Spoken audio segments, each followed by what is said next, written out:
Bonjour, maintenant on arrive sur un nouveau bloc, on attaque avec Chambéry, comment ça se passe? Ça se passe déjà qu'on revient chez nous, on revient à la maison.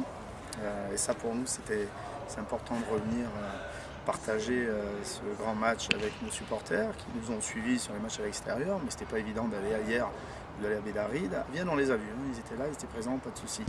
Donc du coup voilà, maintenant nous voilà de retour à Rajon dans un stade qui est presque fini, il le sera sans doute en décembre, dans un stade je l'espère qui va être bien rempli, avec un public qui, comme ils l'ont fait l'année dernière, va nous accompagner, parce qu'on aura besoin du soutien du 16e homme, parce que là on reçoit une grosse équipe, voilà, l'équipe de Chambéry qu'on connaît, hein, voilà, qui est une grosse écurie, donc je pense que demain il va y avoir un gros match ici à Rajon.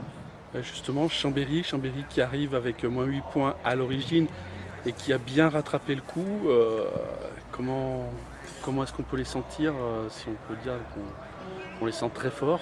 Oui, c'est une équipe qui est costaud, qu'on connaît, hein. Ça fait quelques années maintenant qu'elle est toujours sur la tête de la Fédérale 1, donc c'est une équipe qui est costaud devant, très athlétique, qui a une ligne de 3 quarts aussi très compétitive, avec deux centres notamment qui sont très physiques, un arrière qu'on connaît très bien, parce qu'il était chez nous, Maël, avec beaucoup de vitesse.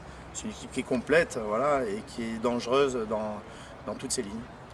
Alors maintenant un petit mot pour les nouvelles recrues, notamment Antoine qui apparemment va jouer dès ce samedi. Comment ça se passe avec eux? Ben, Antoine a attaqué l'entraînement avec nous lundi. Fort de tous les absents et des blessés que nous avons sur notre ligne de 3 quarts, ben, il va pouvoir attaquer demain. C'est plutôt une bonne nouvelle pour nous, même s'il a eu que 3 entraînements pour se mettre dans le collectif. Antoine est un garçon intelligent. Toujours est-il que, comme on lui a dit, ses copains autour vont l'encadrer, l'accompagner. Et à lui de croquer dans ce match, sachant qu'il a tellement envie de jouer qu'on sait qu'il donnera le meilleur de lui-même. Aussi donc on a aussi appris que malheureusement Bourgoin, le rugby, va perdre un joueur, Hugo Demoule. Comment ça se passe, comment ça se gère entre le groupe et on va dire les copains pour lui au niveau rugby? Alors déjà, on va parler d'Hugo Demoule, déjà de lui, parce que arrêter sa carrière à son âge, c'est très compliqué, très dur pour lui. Donc déjà, il s'est fait opérer avant-hier à Marseille, sa deuxième opération d'une hernie cervicale qui fait que du coup, il ne pourra plus jouer au rugby.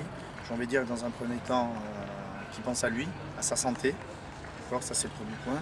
Deuxièmement, si on parle de sa carrière de rugbyman, évidemment, ben, c'est un crève-cœur pour lui d'arrêter sa carrière de rugbyman, mais on ne peut pas se mettre en danger pour jouer au rugby.